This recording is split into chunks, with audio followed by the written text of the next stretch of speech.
to be boring. Yeah, yeah. Tell me you ready, Mellow, you ready to spit for the ladies that keep it nasty, dark and petty. If you would pick me, then you might find this upsetting. You say that you're ready, well the joke's on you. Get it? Hi. That was nice. I like that. I didn't do too much at the end. I just let it be what it was. It was very in vogue. Yeah. It was very. Hold on. See, I was gonna go. What's the other in vogue song I like? The dramatic one. What's it gonna be? 'Cause I can't pretend. No. Don't you wanna be? Do you wanna be? More than friends? Anyway, They don't make like yearning soundtrack. Yes. My other point was soundtrack moments like that. Yeah. Like, what's it gonna be? You're in, set it off. You're instant. Yeah, you know it immediately. Like the first, Doom, you know, set it off. doom, Yep. doom, doom, doom. You are You're in in the film. moment. I will say the only soundtrack song for a movie that has hit like that probably since that era is All the Stars from Kendrick Lamar. And then when they did it on the Super Bowl last night, it was like in my veins, like the nostalgia. I was like, yes. This is the first time I understood what SZA was saying. That's how I know she wasn't singing, because this was the first She time. recorded them songs 8 weeks ago. And she recorded them songs. Because what you're not gonna do, I'm not gonna be embarrassed at the Super Bowl. So if that means I don't have to sing, I don't need to sing, then that's just what it's then gonna that's have just to what be. it is. Yeah. Because you never know the day of. We're in New Orleans. It could be humid. It could be dry. It could be raining. We don't know what's going on. They scrubbed that Alicia Keys moment off the internet. They pitched that up so good when they uploaded that on YouTube. They took a Brillo pad to that shit so tough. The Alicia Keys moment was my vindication, because when the Alicia Keys fans dragged me on Twitter in like 2021, I said, I got my moment. And I like Alicia.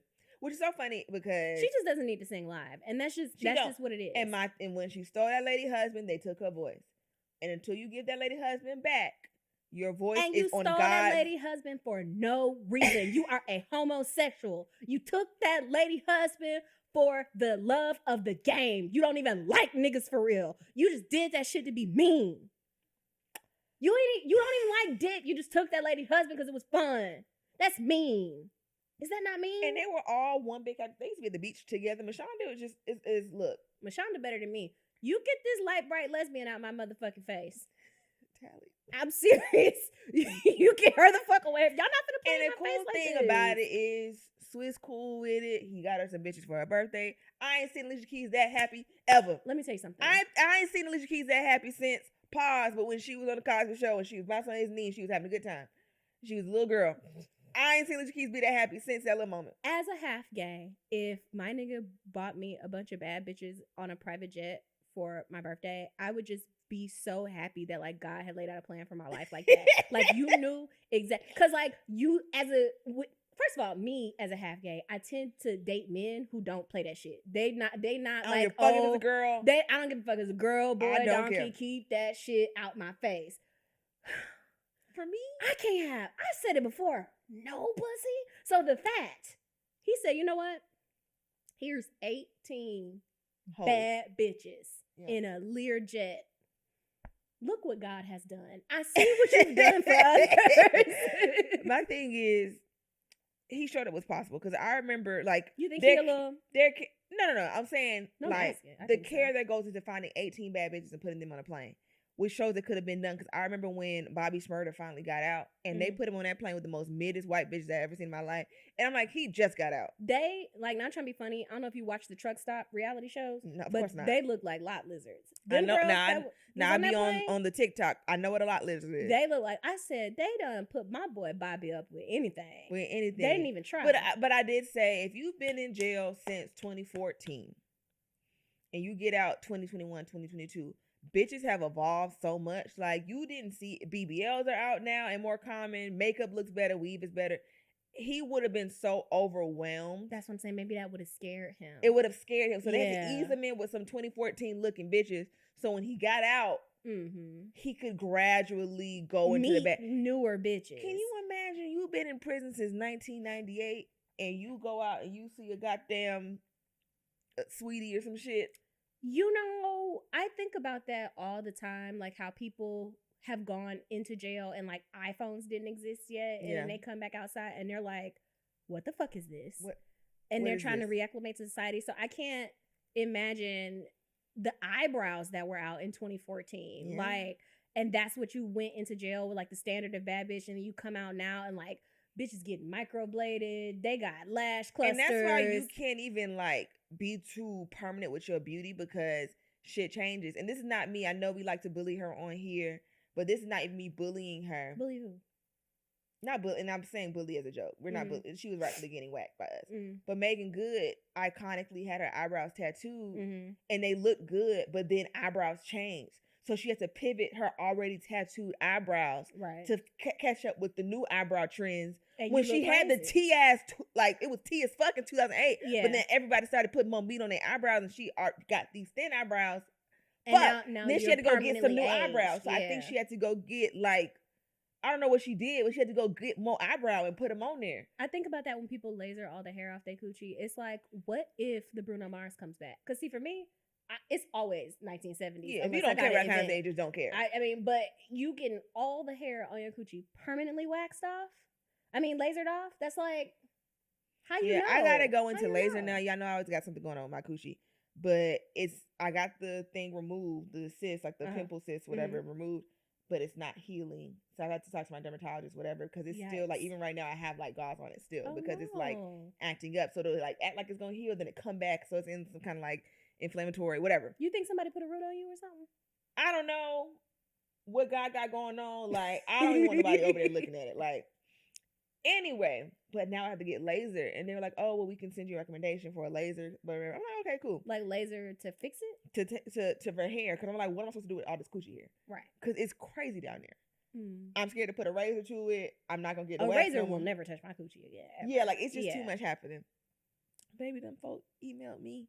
Well, they text me like, oh, yeah, it'd be like $2,500 for 7 sessions. You can go to hell. For coochie hair? And the thing about it is, this is going to sound crazy. I don't give a fuck no more. I'll give it a little buzz cut if I'm expecting company. But for the most part. And this is also a crazy sentence I'm about to say. I like the way my coochie smells when it has a little hair on it. I do too. You're not crazy. The pheromones, I like the way it kind of ferments a little bit. You know, you go for a little walk or something. You do a little activities for the day.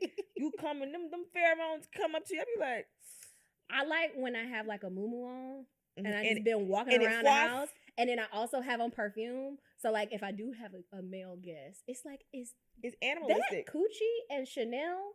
Yes, it sure is. Yes, absolutely. And then would just you like sit and just waft. It wafted all over the house. Can I tell you something insane? Yeah.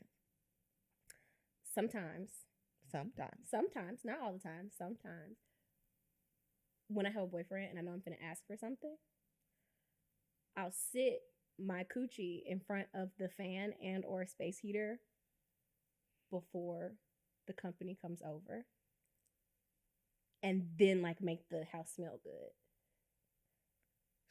So I'm sorry. You hotbox your twat. Yes. Clean twat. You hot twat it. Yes. And then put some fucking RENUZIT plugins, RENUZIT candles. So it's like a pheromone mix. So you do understand you're never beating the witch allegations, right? you recognizing that you are a witch, right? I'm just making sure you know. I'm not a witch. I am a vibe curator. I'm curating. And those vibes are witchcraft. I'm curating a vibe. So when you make spaghetti. First of all, I've never done that spaghetti shit ever in my life. I don't want a nigga that bad. Let me tell you something about this witchcraft shit. I have an understanding that certain shit you do, a nigga will never go away. I don't want a nigga that bad. Any bitch want a nigga bad enough to do that spaghetti shit is a criminal. I'm fine. I'm okay. I never wanted a nigga that bad. Ever in my life. Right. Oh, by the way, I'm Mel. Oh, and I'm Talley, if you're new here. We didn't even really get into the intro. It's always something that happens with the high, and then we say something, and then we go on a tangent. And we go on those tangents. It's been 10 minutes. And we went from In Vogue to Coochie and Bobby Shmurda. I am not a witch, in case this is your first time here. I'm not a witch. But I, as a person who likes coochie, like that would be nice if a girl did that for me. That's nice. Right. That's sweet. Is that not thoughtful? Right. That's not thoughtful. Right. Okay. And I'm a smell person. Like the lady on the Allie Lukes on Twitter. I love Dr. Smell Lady. Because I will say, as a freaky frog, if my human man, my male human, comes home after a long day, lift them arms up. I love armpit. I need to get up in there. And if we laying in the bed,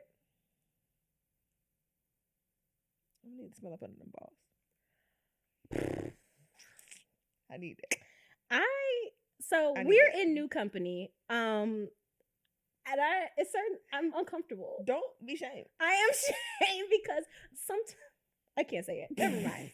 I'm so That shamed. is the name of the pod. You can't be on here. We talk about buttholes. I know, but bitch. I love just because we got a new person. It's not even sexual. I just like hanging out with balls. It's not even sexual.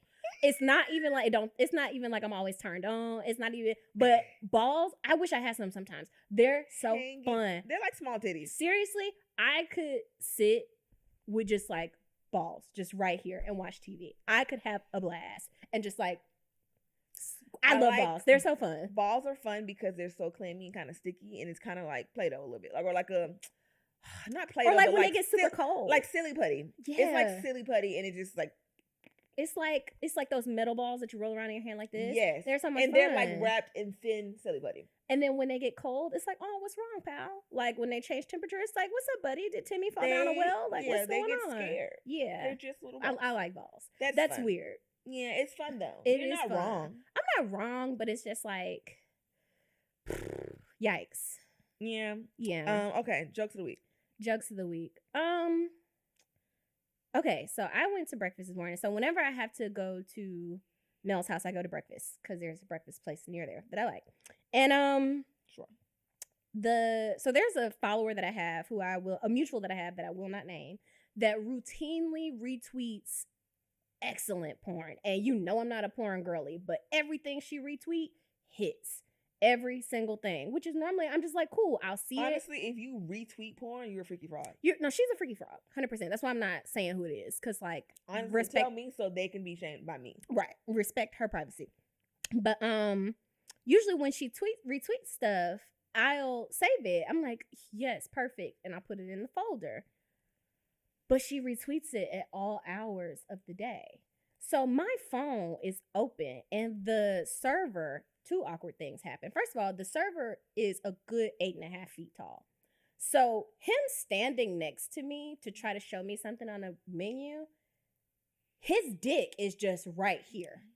But I thought you said you like to hang with balls. Not stranger balls. Oh. So his dick is just right here in my face. And I'm like, all right. You know what I'm saying? Like, I'm going to ignore it because you can't help that you're tall. You cannot help that you're tall. And sometimes your dick be in people's face. That's just what it is. Kind of name of the game, yeah. That's the name of the game. So I'm ignoring that. I'm multitasking. He's explaining something to me about the menu. I'm on my phone scrolling because I was looking for a tweet before he came over. And then refresh and you lost it. It didn't even refresh. I scrolled to one of her tweets and it's somebody, when I say riding pipe on a staircase, it's 8 something in the morning. It's 8:49. And he was just kind of like, so he saw it. He saw it. And I was like, hey. And he was like, hey. And I'm like, no. You don't understand. I'm like, listen, it's Twitter. He's like, no, I get it. I have a Twitter. I understand. And I'm like, I don't think you get it because now I think you think I'm a degenerate. I was not just over here looking at porn over my coffee. I wasn't. I swear to God, I wasn't. I swear. And so now I have to mute her because people think I'm a sex criminal now, a sex pest. That's what the people at the breakfast place think of me now. They're going to talk about me. So I just hope you understand that next time you go up there, your picture going to be in the wall. Exactly. Do you know that? Yes. And the thing about it is, that's not even where I wanted to go to breakfast. The place I actually want to go to breakfast is only open like 4 days a week. So now I didn't even have the breakfast I wanted. And you can't go back even if you want to. And I can't go back to the second choice because now I'm a sex criminal. And I don't like that. Damn. That's crazy. And I know that they talk about guests in there because I've heard it. I've heard them talk about other guests when I've been in there. That black girl? freak. a freak. Like, now people are not going to want to come to my table. And that's not even your brand of freak. So now you over here being like wrongfully categorized. But yes. So your joke of the week. You something funny. Do your joke of the week now. It would have been funny if you would have read it when I sent it to you, but I have been terrorizing Talley. That's my brand. Yes. I terrorize Talley. Yes. Terrorizing Talley. Yes, correct. But anyway, I'm on a roll today. You are. My joke of the week. It's been so much happening in my life. Y'all know a lot has changed. I live with a man now. That's been going pretty cool. I'm a mother. A mother. Today, mothering beat my ass this morning. She was so frazzled. I literally banged just all which away.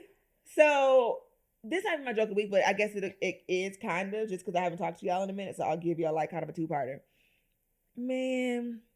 So, that boy moved in January. He brought, Cardi with him, our dog. He's a Cocker Spaniel. He's a ball of joy. But like, as a bad bitch, my son is bad. Like, no bad bitch has a well-behaved son, I think. Period. That's honestly just the vibe. Yeah. I'm a bad bitch. I have a son. He is bad. A terrorist. These are things that you have to understand. So he's bad, but he is a sweet baby at the same time. He don't bother really nobody. He's not going to bite you or nothing. He's going to probably climb up on you. He might pee on you a little bit. And maybe a little hump. And he did try to fuck Talley the other day. I was like, hey, man. Can't fuck her. She said, stop trying to fuck my friend. It got weird. And I was, because he got fucky with me one time and then he got neutered immediately after. I was like, Dwayne, get your goddamn dog. A dog humping you is a little paralyzing. Yeah, it's terrifying. Yeah. And Cardi is such a horn dog that like he knows what a woman is. Like he knows male humans, but he knows where the bitches are. And he's like, that's a bitch right there. Need that. He has like a taste because he doesn't do that. Like he does not hump my sisters. He wanted to hump you. So I don't know what that is. I'm not sure because he's not humpy. A lot of dogs get fucky with me, and I'm like, what's the vibe? They probably smelled that coochie and wafted into the air before you got dressed. So you got your coochie plug. And this is why I don't tell you things. I'm not telling you anything else. But you know what? Bills be paid. Because you done put coochie all over the goddamn wall. Nigga don't know why he paying you. Like, here's some money. I don't know. Anyway. So we have an apartment complex. Dwayne took him out for a walk. Lets him outside. And as he's getting off the elevator to the outside, a big ass dog pushes his way through the doors and attacks my baby. Attacks him, bites him. Yikes. Bites the fuck out of him. Dwayne had to put this fucking unnamed breed of dog, but big as fuck. It's like a 70, 80-pound dog in a headlock and remove, he was bigger than JoJo? He probably was about JoJo's size, honestly. He probably was. Because JoJo will fuck my dog up. He'll fuck anybody's dog up. He would, but he won't. He won't, but like that size is fuck upable size. Even for a dog. Because Cardi's small, but he's not a little dog. But he's a small dog, if that makes sense. He ain't no Yorkie. Right. That dog would have killed a Yorkie. No, yeah. So Cardi ain't no bitch, but he was just like, hey, the fuck? You 8 times my size, bro. Right. So he bit the fuck out of him. Dwayne's like, get your goddamn dog. Like, owner, whatever. Owner's been very, very, like, super responsive and shit, whatever. She paid for the surgery. My dog had to get surgery, bro. He had to get surgery. That dog bit the fuck out of your dog. Bit the fuck. I was talking to the vet, like, because I was out of town. So when I got back in town, Dwayne's at work on that following Monday, but I had to go get Cardi. And the vet is explaining to me how deep that fucking bite went. And he was like, the teeth are like hooks. So as they... the dog, it goes deeper in. So he was like, at first glance, I didn't realize how bad the bite was until I went up in there to do surgery. He was like, he got him good, like literally could have killed him. And then he was also like, when it comes to male dogs and they bite other male dogs, they'll bite a male dog near its penis to emasculate him. That's fucking nuts. That's crazy. Very crazy. Oh my God. So I'm in the vet crying. Because I'm first of all, like, again, Cardi is not very well behaved, but he's a sweet dog. And the thing, like, that's my baby. People who have dogs, your dog bites. Your dog attacks other dogs because being a dog parent, you spend so much time with your dog. You know what kind of you know bad your what type, dog like is. I know what type of time JoJo is on. That's why his leash is attached to my body Right. by 3 different hooks, because I know how he behaves. You're a fucking freak just walking around with this. The dog was not on a leash, by the way. The thing about it is, when people have dogs that are not on leashes, I will tell them, my dog is gonna fuck your dog up, and I'm gonna let him. Your dog comes over here. I had to tell my neighbors that the other day. Let that little motherfucker come up here if it want to. I'm gonna let my dog touch all 4 walls with your baby. I swear to God, I am. And the I thing swear. is, like, and now, first of all, I don't know how you do that waist shit, because I took Cardi out on the belt line on the waist. I'm sure people saw me like, is that fucking male struggling with that goddamn dog? He was turning my ass. And again, he's 30 pounds. Every way but loose. I'm like, I'm gonna do my waist shit like Talley said. I'm gonna put it in my waist. It's not made for that, but you gotta get the one made for it. Right. So maybe it wouldn't be as bad if it was the one made for it, because he's never been out there. He's, ooh, what's this? What's that? What's that? And you gotta practice with dogs like you practice with kids. Like, yeah, when I stop, you stop. Like, cause like I like for JoJo to walk on my right side. Whenever he walks on my left side, I stop moving. We're not going anywhere until you get back up, and figure out how to get back over there if you've tangled yourself up in your leash. Yeah. We're not going anywhere. So like with JoJo, it also helps that we're both big. Like I can't imagine JoJo with like a little mom. Like, you can't pull me. You simply can't. I will see him get frustrated. I will see him. He did best to me that one time that he pulled me and I twisted my ankle. That little motherfucker found it. He said, I'm finding it. I'm finding it. And he found it. He said, I'm pulling this big bitch today because I'm going to kill me this squirrel. Yeah, and you know, I'm not a small bitch, but for that dog to have been yanking me the way that he was, I was so embarrassed. Is his leash a neck leash or a body leash? Is body. it a body leash? Okay, yeah. I'll send you the leash that I have because they have it in sizes for little doggies too. Mm-hmm. And that'll probably be better because it's clipped. The thing that keeps them from pulling too is because the carabiner, wow, what a gay word. The carabiner clips in 3 places. So it's hard for them to pull. Sure. Yes. But yeah, so I've been a mother and he got his stitches out today, but I like called the vet like, hey, can I just drop this little nigga off for the day because I have to go to work. Mm-hmm. So again, he's been giving me, like when Dwayne at work, Cardi's like, welcome to the Thunderdome, bitch. I be in that house. He be pulling me. He terrorizing me. He like pissed on the carpet one day. He won't take his medicine. I be calling Dwayne like, please come get this. Do you put his nose in the pee? Yeah, I put his nose in it. When he peed, I was like, I can't believe I'm doing it. And he had the cone on and it's like, you have so it's hard for me to put your nose in the pee. I feel like you hot Boston with the pee. Anyway, man. So this morning I was like, I gotta take this little nigga to the vet, but I gotta get dressed. I got dressed. I'm ready to go. I'm dressed. We going out the door. He hates the car, but he has his cone on and don't have no kind of understanding that the cone is adding more mass to your body. You can't do what you used to do because you have this goddamn cone on. Mm-hmm. So he don't like riding the car. He's never sitting still, but he's trying to get closer to me. But in that, he's shifting the gears in my fucking car.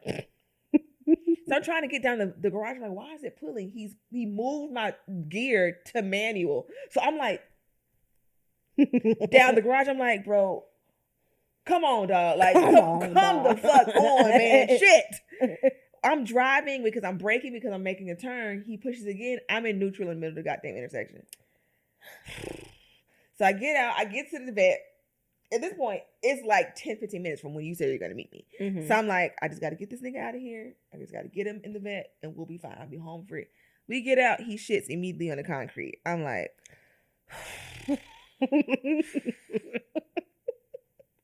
I take him in there. All the staff at the vet at this point knows me. I come in here with my badass son. Just come help him. Last week I took him in. That lady touched his little bite area. He apologized. Ouch! He's like, why would you, bitch? Like, if he could talk, he would call her a bitch. So today I drop him in there. I'm like, look, I gotta go clean the shit up. Y'all got a poopy bag because I didn't think he was gonna shit as soon as I got here. So please bear with me. They give me a bag. As soon as I walk out the door, I hear him, ouch! Fuck! I'm like, Cardi, what the fuck is going on? I get in here. They're like, hey, we just want to weigh him. Can you just get him on there? I'm like, fine. And then they gotta take him to the back. He knows now, he's recognizing this is the place where they fuck with me. Right. I don't want to do nothing with y'all niggas over here. Right. It's up every Fuck time y'all. I'm here. Yeah. Like he's making noises I ain't never heard him make. I'm just like, Cardi, mom has shit to do today. Please, like, can you just please go in the back? They're trying to take him to the back. They're like, can you just? I'm like, fine. I help coerce him to the back. I was like, I ain't got no treats or nothing. Get him some fucking treats. Get the nigga some. Can I get some? What's Beyonce and Cadillac Records? Can I get some goddamn gin? Fuck. Get the boy some goddamn something. Don't y'all do this? This is the vet. I'm sure my baby they is were not, very sweet. yeah. They were nice. I'm fucking with y'all, but like they were nice. Mm-hmm. But it was also like, just give him something. So they give him treats. He's not taking the treats because now he doesn't trust treats anymore because I got him the pill pockets. Mm-hmm. And every time he bite into one of the motherfuckers, it's medicine. And he's like, you bitch. So he don't trust me no more. Anytime I hand him something, it's a trap. This is also medicine's fault, because why are y'all making pills for dogs? Why is it not all powder? Why is it not all mixable within food? Why are we pressing pills for dogs? For dogs. Who does why? not want to take, he cannot finish his antibiotics because he won't take the motherfuckers. Like, I'll give him the pill pocket. He'll be like, yay, treat. You motherfucker. What is this? I tried to be slick and I tried to put it in his water the other day. I take the thing, I cut it because he be watching me. And I'm like, go over there, goddamn it. You see, every time I reach for that blue bottle, he's like, I see you. I know what you are. I know what you're doing. I take the pill, I get his water, I mix it up, like Miss Seeley putting that piss in his in old Mr. Street. And I put the water and I left to go to work. I'm like, he'll drink the water. It's fucking water. He loves water. When I got home, when I tell you that little nigga did not touch that fucking water to the point, he likes ice in his water. I put the ice in. The ice had melted, so now that shit was like at the brim. He did not touch that water. I didn't get home to that evening for 12 damn near hours. He just dehydrated. He was like, I'd rather die in this bitch than drink take this that pill. poison fucking water. Yeah. So, yeah, I finally got him in that vet, and Talley called me, and I was just like, girl, I'm so sorry. I just need a moment. I picked this girl up. She was just like, are you okay? Are you all right? I had to get gas. I had to get some food. I was like, she was yelling at the gas pump. I said, oh. Oh, yeah, I was yelling at the gas my baby pump. frazzled. Oh, my God. I was real frazzled this morning. It was some uncle at the other gas pump, like, I was watching him the whole time you were talking. And he was like when you were cussing at the gas pump, he was like, oh, like, I don't think he had heard those words. Yeah, I was cussing at the gas pump because, like, it was clicking. It's like, bitch, you not full. You're not. So fill the goddamn car with gas because I got to go all the way far out down 20, bitch. I need this gas. I only have 2 notches. Fill it up. But, so, yes. That was one joke of the week. And then the other joke is just that I did a full transformation into Quan Dietrich the other day. And that's probably the silliest shit I've ever done. He's going to be, if you're watching this, it should be out by now. But I did an episode of my show, Comment Creeping, and Quan Dietrich, they had the bright idea of having Quan Dietrich on the show. And I was like, well, that's the Snapchat filter, y'all. I don't know how we going to pull this off. And they said, don't worry about it. Them folk had a makeup artist. Fun fact, the makeup artist is the one who did Nicki Minaj's makeup for Pink Friday. Oh. So she's been doing this a long time. Wow. And they really did the whole thing. And I was nervous because I'm like, okay, you know, I'm a big Amanda Bynes fan, and my favorite movie is She's the Man. But that was a movie that really put Amanda Bynes over the edge, like her being in drag every single day. So I was like, oh my God, this is going to fuck my head up. When I tell you she put that beard and that bald cap on me, and I was like, I have never been prettier than I was in this moment right here. You looked very pretty. I still was very pretty. And it was just like, wow. Like, it kind of, maybe I'm just a level of delulu and obsessed with myself that most people are not, because I'm just like, this is bringing out my features in a way that if you took away the hair, took away the makeup, it's still eating. And then you still had like two things. You still had like gender affirming things on. Like you still had nails, you still had lashes and all those things. So you still looked very feminine. Yeah. Which is what the comedy was, but yeah. But also I think I have reverse dysmorphia in a lot of ways. I know that's not a real term, but like what I look like and what I think I look like are two totally different things, because I sent, and it happens both ways. Like I sent my mom a picture of a girl and I was like, this is what I'm going for with like my fitness, right? And my mom was like, you look like that. Like that's you already. That's you right now. And I'm like, oh, But then I'll see somebody, no stomach, 4 or 5 abs, thighs much smaller than mine. And I'm like, I look exactly like this. Representation matters. I love to see my body type being represented. And then someone else will be like, ho, is you cool? Do you think you look like that? And I'm like, I don't know what I look like. I don't know. I don't know. Like, I was talking to an older person a while back, older family member, and they were like, you need to start dressing for your body type. And I was like, first of all, you're 100. So let's get you to bed, grandma. And then secondly, what does that even mean? What does that mean? When I say I've got zero idea what does that even mean? What I really look like to other people, I don't know. For me, because I went to the doctor a couple weeks ago and I hit 195. And I don't think I've ever hit 195 before. And I was like, what the fuck? Because when I look in the mirror, you are the baddest, skinniest bitch I've ever seen in my life. Like, wow, what an amazing, fine ass bitch. You look great. Not saying that 195 doesn't look great, but I was just like, I haven't holidays or whatever, but like, I don't see no kind of, you look good. You look good. Your pussy good. Your pum pum good. I look great. What do you mean? So it's just that. So, okay, back to the Quanditra of it all. She's putting on them, like, it's exactly like them wigs that niggas be getting on Instagram and they be like brushing it with the kinky hair in it. Same thing, but she did it on my beard. And then she did the fucking ball cap. That was the funniest shit I probably have ever done in my life.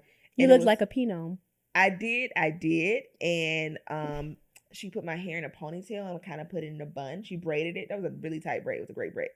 And then she kind of like put it in a bun, but it just added, because she was like being a perfectionist because she's a makeup artist. She's like, this kind of, I don't want this to look bad. And I'm just like, honestly, if it looks bad, it's part of the joke.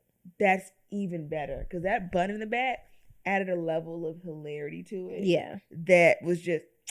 And you got too much hair for a flat ball cap. It's just not going to work out that way. Yeah. And honestly, to get the braids that I would need to get that flat, it's just not going to be feasible once I take that shit off. Right. Because unless I'm getting a sew-in immediately, it's just not. It's not going to work, yeah. But it was just funny, and I got to argue with myself. So I did the Quanditra part on Friday, because that took like 2.5 hours to put on. So then they just let me go. They let me go in the studio, and they let me go argue with myself. This is like really like a true comedy test. I was able to find different jumping off points and just cuss and just be mad about bullshit and keep finding new points to continue on with for like 20 minutes. That's wonderful. And it was wonderful, yes. And they had me, I was really having a good time. And I made this point on Instagram, but I was just like, it's so important to find your person, because Dwayne was coming off work and I was like, hey, just meet me at the studio. And he walked in and immediately bust out laughing at me. And it was like, it's important to find your person, because I think of all the other niggas that I've dated in my life, how they would have reacted when they walked through that door. And they would have been just like, so you dressed up as a nigga? Like, I had on Dwayne's Timberlands that fit comfortably, which is. That's every time you say that you can fit his shoes comfortably, it makes me laugh so hard. Because like, you would have thought those were my shoes. He's only like a size bigger than me in men. Maybe like a size and a half. I told you it's those geisha feet. Yeah.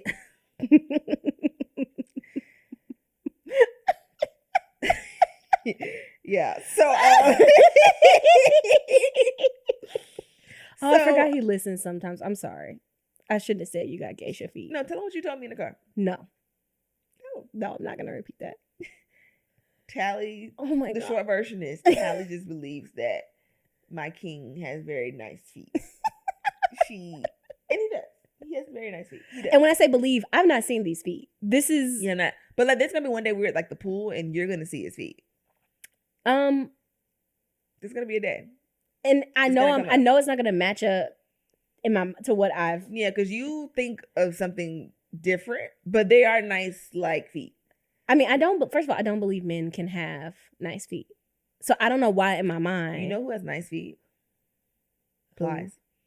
Why do you know what Plies' feet? One day he posted in some sandals and like, nose is nice. I'll have to sit with that and I'll get back to you on my He has feelings. nice hands too and nice teeth. Plies is not an unattractive man. Plies is up here. Plies might be top 5 for me. That's crazy. I will land at that he's not an unattractive man. Plies is in my top 5. Okay. We should move on to the topic. All right, let's get to the topic. So, we have to talk about the Super Bowl. We gotta talk about the Super Bowl, but we are tight on time right now. So Yeah, we have Super Bowl. Y'all know we get in here and we I watched my first full football game, guys. Yes. I watched my first. This will be the booty hole. Somehow. Okay. I watched my first full football game, and I was only watching out of spite and hate. I did not want the white mom biracial boy to win. Yes. Fuck that funny looking white lady, his wife.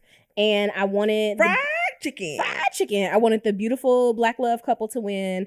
And I needed to see Kendrick embarrass Drake again. So I watched it. Say Drake. Say Drake. I Say love Drake. that. I love that so much. That just warmed my soul. But I will say it was easy for me to watch because, like I said, I know an ass whooping when I see one. So it They wasn't. were losing so bad that it wasn't even fun for me to like flex my knowledge. I at one point was like, "Oh my god, let them get up!" Like, just damn. Like, did you even pinch the bitch? Take it out. It hurts. Like, I'm like, did you even pinch the bitch? Like, damn, y'all. It was so bad. Like, honestly, I'm here like with mixed male female crowd. I'm with niggas like when they threw the interception and he went for a touchdown. I'm like, oh, it's a pick six. Yeah. When Mahomes, is it Mahomes or Mahomes? Mahomes. I don't know. My homies. When Mahomes went to throw that ball and they said, and took that nigga to the ground, I said, oh, this is sports. It's called a sack. This is sports. When they hit the quarterback before he even get to throw that bitch, it's a sack. But you know what? That's so embarrassing. They were whooping his ass. Because, and then the thing about, I like sports in the same, well, not like sports, because I don't.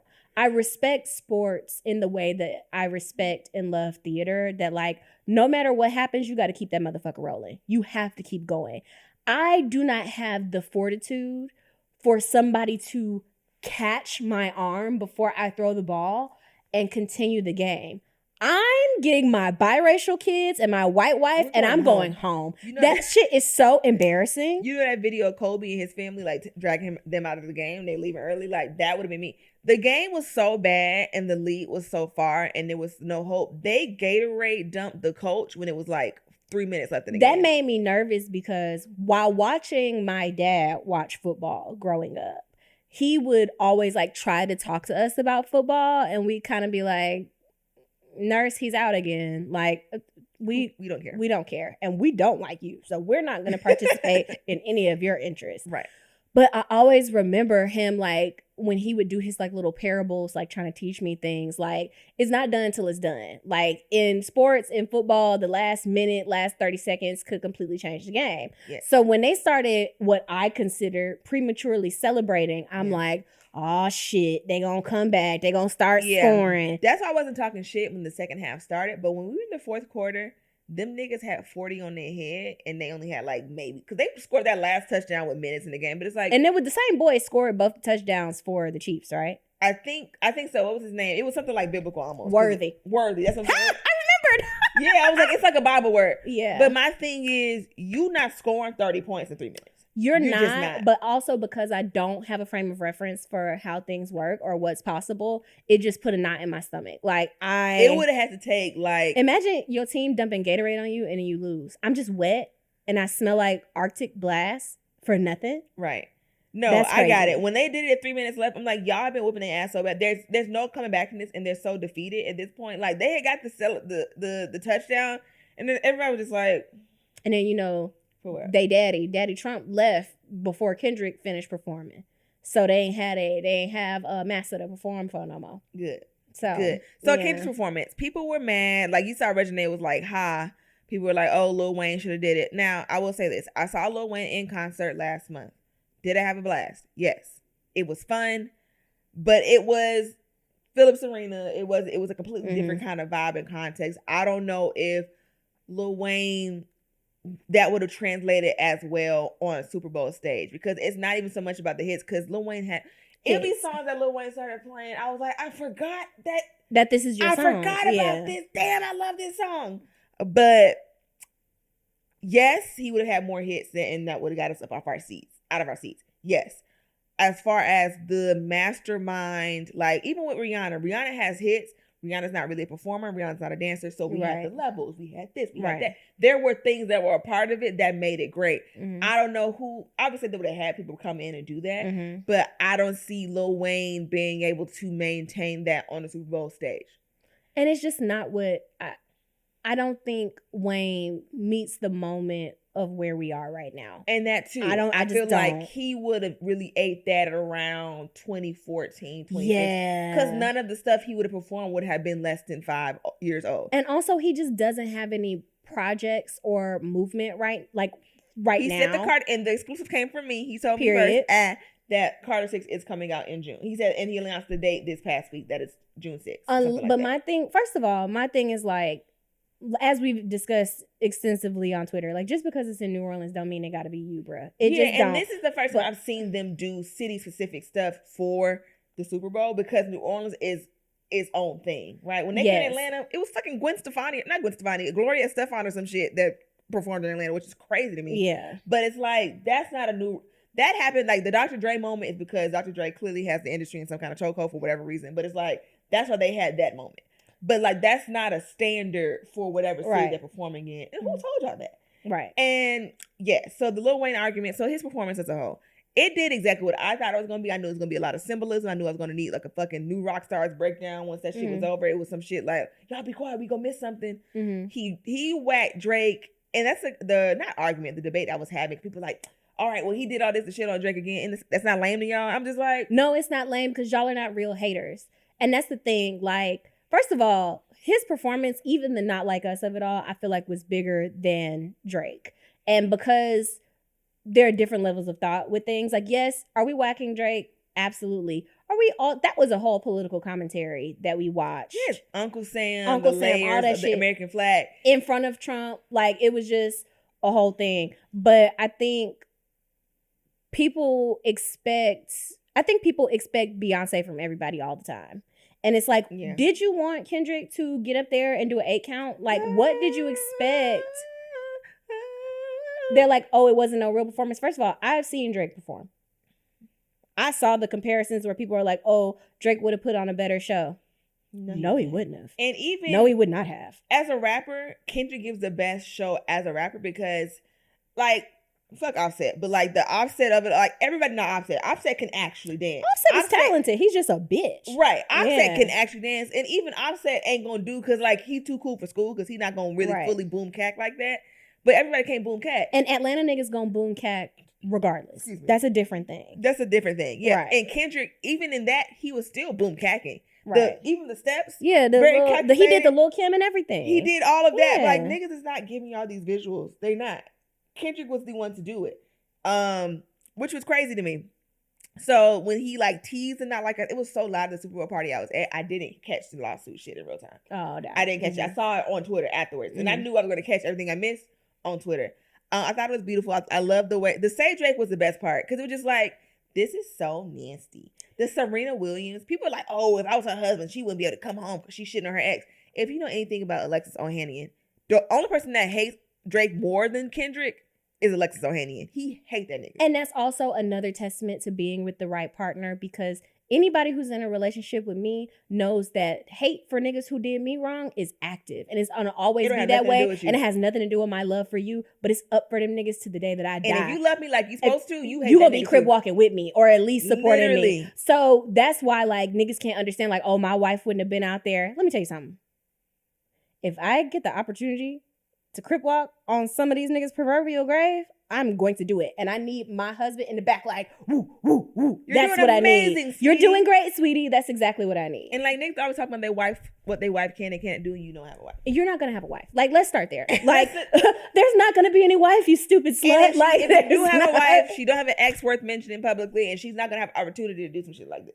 I don't know. And at best, you can have bottle wars at homecoming. I don't know. I don't know what you want us to say. And then the thing about it is when people are like, oh, it's so lame, like he keep talking about Drake, I'm a real hater because I'm a real lover. Because when I love, it's very like intentional, it's very deep, it's very like on point. I'm the same way when I hate somebody or when I dislike somebody. Only any attempt you ever see from me of being the bigger or better person is because someone I love has asked me to do so. But I have such intense dislike and hatred for people. So like, yeah, it's up. If I got a platform to embarrass you and I hate you, I'm gonna keep doing it because I'm an American. That's my right. That's my I have right. a mental list. Like even the way I behaved at homecoming, it was so petty. It was so crazy that I had a list of people to be mean to and all these things. And I really made my list and checked it twice and all of that. I felt so, because I try to be the bigger person. I try to do this, I try to do that. I left homecoming feeling like a weight was lifted off my shoulders. I'm like, maybe I should have I bet you Kendrick sleeps like a baby at night. Being the bigger person is a trap. Being the bigger person is a scam. And once I realized, first of all, I've never been a person to make like a huge concentrated effort to be the bigger person, but I know that the level of petty and mean I am can be embarrassing towards my friends and family. I've realized that. I've heard it from friends close to me. I've heard it from my parents, like, hey, you've got to fucking relax. Yeah. And so I understand that. Yeah. But when I say I sleep good knowing that I keep it $1.50 with motherfuckers, like I sleep so good, like even I would say like 2 weeks ago, I attempted to be the bigger person with somebody and it made me feel sick because I'm being fake. It made me feel sick on the inside. Whatever's the realest thing. Yeah. And then sometimes, like, in the instance where I don't go all the way, like, I'll be face to face with an op. I'm just like, you look so crazy. You look awful. You look so stupid. You look bad. Like, it's honestly, it's not even worth it. Not in the sense of being a bigger person, but it's like, you've already gotten your punishment. Or I've gotten, that's going to sound away. I'm a sound away. I made it's gonna sound like class. It's gonna sound classist. The girls are saying. I don't want to be called a. Just like you be telling me. Say it. I ran into an op one time, and they were making my drink. That is classist, but it's classist. But you know what? It's classist until it's my op. Whatever it is, if somebody says it to somebody who doesn't deserve it, then I'm like, that's classist. That's me. But if it's my op, it's classist. Did you see that person say Azalea Banks is mentally ill until I agree with her? No, somebody was like, if I hate you, you are a broke bitch. Everyone else is a victim of capitalism. And that's just what it is. Or like, it's just what it is. The thing about being my op is, because I don't see myself that way. And when people don't like me or people have a problem with me or treat me poorly, you are an unhappy person because I make space and I make room for everybody. Yeah. I try my best to make everybody who comes into my space feel loved. The thing with me, how I develop ops, is people want to behave poorly in my presence or treat people I love poorly and then get away with it. And get away with it. And you think I'm not going to be on your ass every time I see you after that? Or like, and the origin of most of my ops in like my vicinity these days is like, you wanted to talk crazy to my friend, you want to talk, and then thus because I'm defending my friend, you want to talk crazy to me and just keep talking about me on Twitter or whatever the fuck, and you look fucking crazy. Fuck you. And then like, and some people will come grovel in your face and apologize in the club or whatever the fuck, but it's like you acted crazy and stood on it for like 5 fucking years. So and I don't have nothing really much for you. And I think being platformed, this is gonna sound so nasty. You can't outrun me. I'm everywhere. You can't outrun me. You're gonna see everywhere. Me. If you're a man who did me wrong, your bitch loves me. She thinks I'm hilarious. If you have a woman that is between the ages of 23 and 40 and you a nigga who did me wrong, she's seen me and she thinks I'm fucking funny. You're never escaping me ever. If you a bitch who don't like me, your friends think I'm funny. They listen to my podcast. Oh my God, yes. They're suggesting my podcast to you. I'm smiling somewhere because I really didn't do nothing to you. So like, you just see me living life and like, or people whose problem with me is like that I think I'm all that, or I always want to be seen. But it's like, I'm being myself. And whatever that is, it's not harming you. Why is that a problem? And the thing about it is, and people think I'm being self-deprecating when I say that, I hold myself in a high esteem. I don't hold myself in a high esteem or think about myself in the same way that people who don't like me think of me. You thought that. You think that of me. You're hurting your own feelings. I'm literally over here trying to figure out, okay, if the Fantastic Four, like the conversation we had earlier, because I was showing you something from Fantastic Four. I'm over here thinking about superheroes all the time. You over here asking me if the rock nigga from the Fantastic Four has a rock dick. And I'm over here like, well, yes, because his organs are rock, and then his dick obviously is rock, his sperm is probably rock too. Those are the things that are going around in my head. Right. I'm over here like, okay, the Silver Surfer well, why he can't have a boogie board? Like, I'm just over here thinking of dumb shit. Right. And you like, this fucking whore over here. I'm just It's like, oh my speaking of God. ops, this is something I want to talk about on here too. And I'm someone who has a lot of ops. People who like try to disrespect me and want to move on from that. And I'm like, well, no. So now I don't fuck with half people at homecoming, right? Mhm. And this problem I ran into at homecoming is like, okay, I don't like nobody, but my friends aren't like that. And it's like, they can't bear the brunt of all my beefs. So like, they want to hang out or talk to somebody. I can't always be like, well, how dare you being so fake? But it's like, it is not fair to them for like, they can't talk to half people just because I don't. Right. Mhm. So that goes into how I feel about the Meg situation with, you know, her friends. So Cardi released a song with Party. That I kind of got cheeks. I hated and it that was song. bad, but it was just like, I didn't even listen to it because I wasn't interested. But it was just like, okay, I understand that's somebody who she been cool with. She probably already cussed him out on Meg's behalf, whatever, her and Meg. Because Meg don't seem to be tripping. She said on Spaces that they both knew what was happening, and she talked to both of them about it, and everybody's fine. Like, whenever she cleared it up. Whenever Cardi is in this, first of all, that's why I didn't comment on it, because that made sense to me. If that girl is really your friend, and she's been friends with Party since like 2013. So if that really is your friend, I know that she was probably like, hey, me and this nigga want to work together. This was gonna happen. And Meg was probably like, okay, girl, like, I figured that was the case because of what Meg and Cardi's relationship is and what Cardi and Party's relationship is. And she probably wanted to introduce them as like, my friend not shit. Like, I know if my friend dates my male friend who's not shit, depending on what the situation is, like, there's a mutual kind of understanding, like, that's your fucking friend, right? That was always your friend. Now, with the Young Miami and DaBaby, that's icky to me. Well, she's just not a good person. But she don't really make good decisions. Young Miami is driven by the money.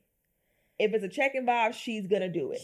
And but how big could the check how big could it have been? And again, it don't always have to be big. That's why even with the feelings of the girls who keep on working with Chris Brown, because like Chris Brown will get his own hits. He's not gonna promote your shit. You do the song with him, you get dragged, you get wet, you get called all kinds of bitches, and he's sitting there in a pool of Asian bitches not giving a fuck about what you got. Didn't care at all. Don't give a fuck. Yeah. So it's like, what is the juice is not the worst to squeeze. But you know what? This goes back to like male centered. And that's what it really boils down to. That's what it really boils down to, because with Carisha, first of all, I think that being a funny bitch, right? People often equate you being funny to you being a good person. And working in comedy, you learn that like some of the funniest people you know can be so mean-spirited and awful.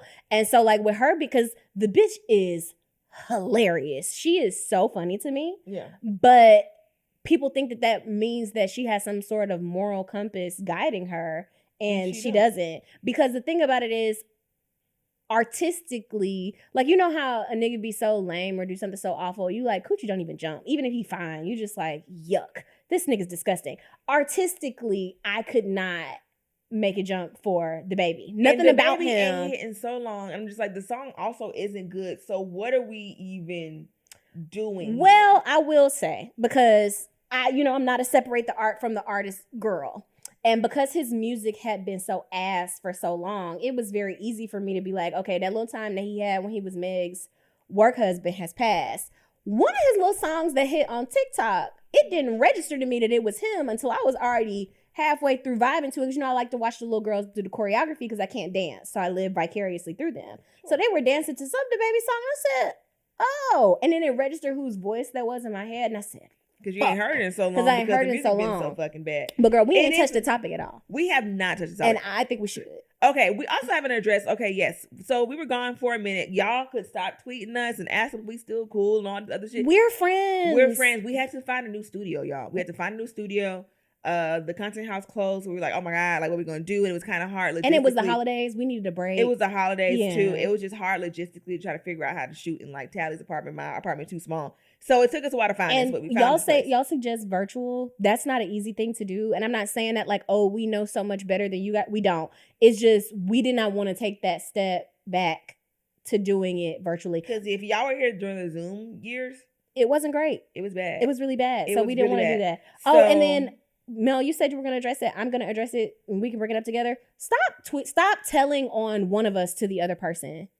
Stop telling on me to Tally. Because nobody's telling on me. Don't have no authority. I can't stop her from blocking you. I'm not her mom. I'm not good, girl. No. And also, we don't belong to you just in general. I think they know that. No. This is the point about the Lil Wayne shit Oh. that somebody had made. It was just very, very strange. And I feel like y'all view people who you follow with the platform or like influence, whatever the fuck, as like baby dolls that live in your house, in your home that you can control. Which I understand because this is a bunch of influencers that just live in my phone. Right. But it's like, it's weird when you do it to me. I don't like it. So when I had did the interview with Lil Wayne, first of all, I got booked to do that whole weekend of events. And that was something that was just a part of it. But that wasn't even in stone until literally it happened. But someone replied to my shit like, oh, I'm so disappointed in you. I thought you were better than this. And like unfollowed me and was just like SMA. One, why are you throwing a tantrum about something a whole nother grown ass person did? Two, I'm at work. This is a part of a thing that I did was a much bigger thing. Mm-hmm. And I'm able to clock in and be a professional, no matter how I feel about the artist or whoever I'm talking to, because it's an interview. Like I went to school for journalism. Like I have a PR minor and graduated from school. I'm a professional, bitch. I know what I'm doing. I got it.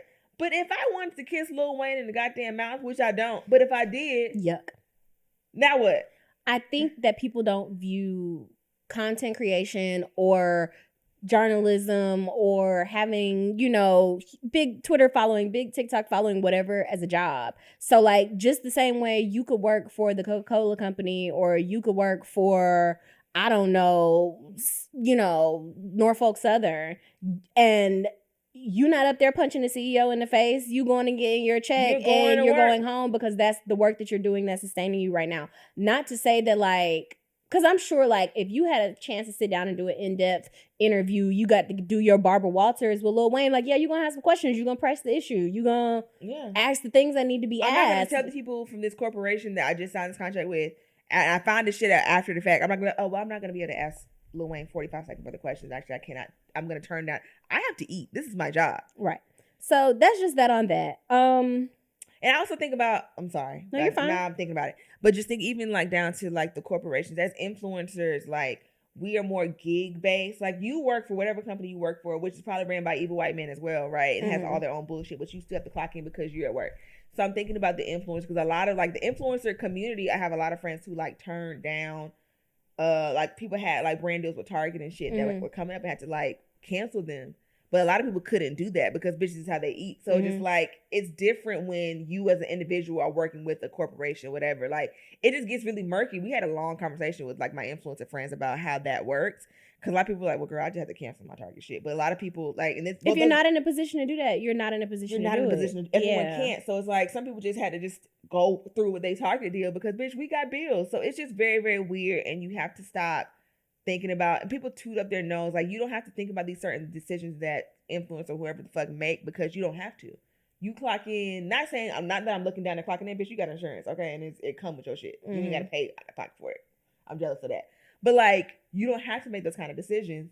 So of course you can judge people who do. So it's just very like, not saying like, oh, you should feel bad for us marginalized influencers. That's not what I'm saying. But just like, be fucking normal. I think that the internet is a scary place. And because like even me, sometimes I find myself being irritated with people that like I've been mutuals with, for some time, or people that I follow. And I'm like, hey man, be cool, ice cold. Like, you being strange. You don't like know these you're people being weird. And they got shit that's going on, and they got to put. No one has to put a 46 paragraph disclaimer up when they do shit.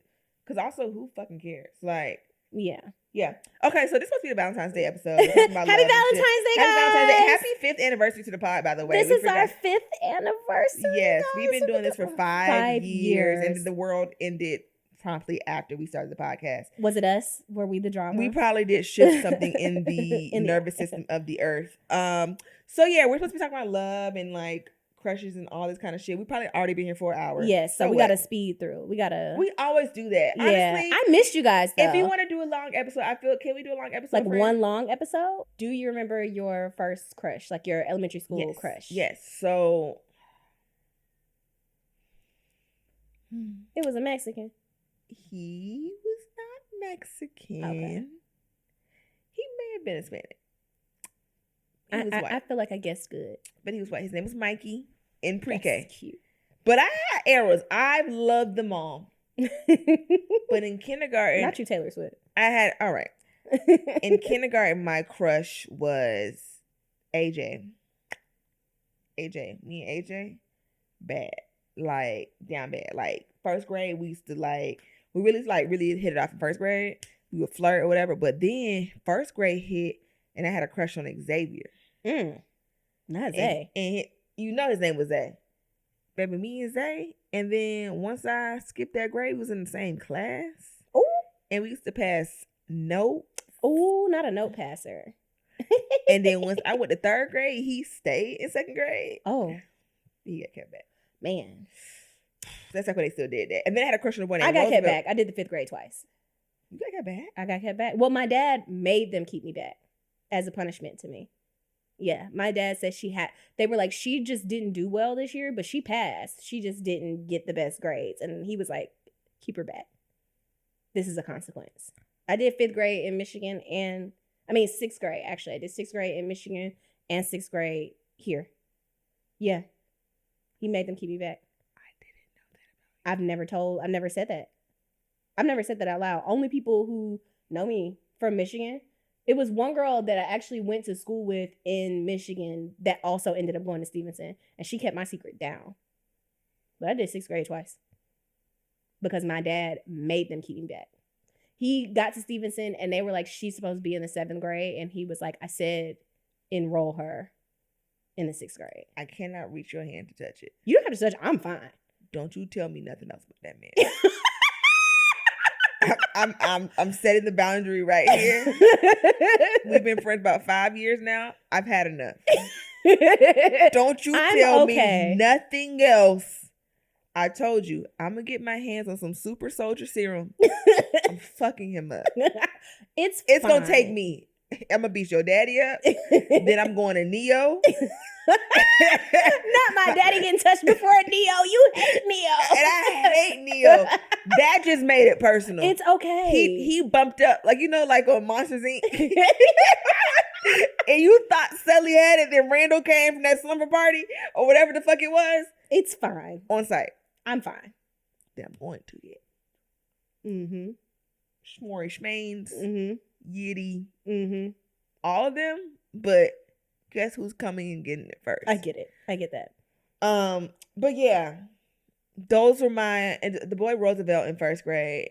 I found him on Facebook recently. He still is cute. So the taste is holding up. Bet. Period. The taste held up. What about you? So when I was in kindergarten, I liked a boy named Ephraim. And his name was Ephraim. And I liked him because I thought his name was cool. Just like Ephraim. Like, that's cool. Yeah, Maybelline Ephraim. Yeah. And he liked me for like a day. And then the next day, he was like, I'm all set. And I stabbed him in the hand with a pencil. And No, I'm not moving on. Yeah. I stabbed him in the hand with a pencil. And then my dad was like, why did you stab this boy? I stabbed him in the webby part of the hand with the pencil. So it was a minor injury. But I was suspended. And my dad was like, why would you do that? And I was like, he said he didn't like me no more. And my dad was like, yikes. And then I'll never forget it. He was like, you just like your mama. And I did not know what that meant. And I was like, oh, when I got older.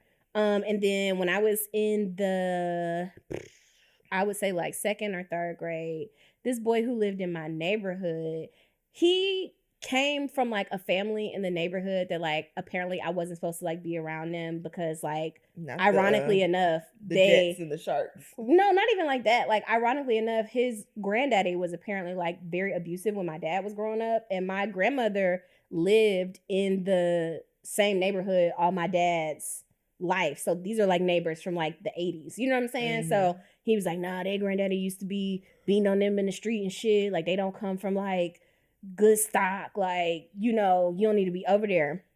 But I'm like, well, you beat on me in the house, so what difference do it make? At least, you know, he comfortable with who he is. But anyway, so a little boy named Jalen, and I liked him so much. And he used to be nice to me in private. But then when other boys were around, he was so mean to me. Like, I didn't like to really like play because I played too rough. I played too rough with boys.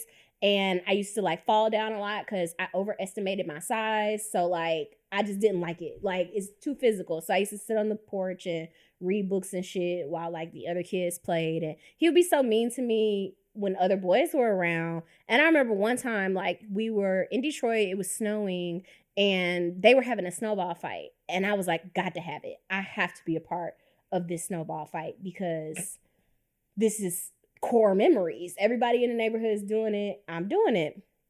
That boy put a rock inside of a snowball to impress the other boys and threw it at my face, and I was bleeding. He cut my brow. And that was one of my villain origin stories with like not trusting boys. I still liked him after that. Shout out to, you know, Freud and needing to go to therapy. But my trust with boys, I was like, oh, I will never trust a boy ever again in my life.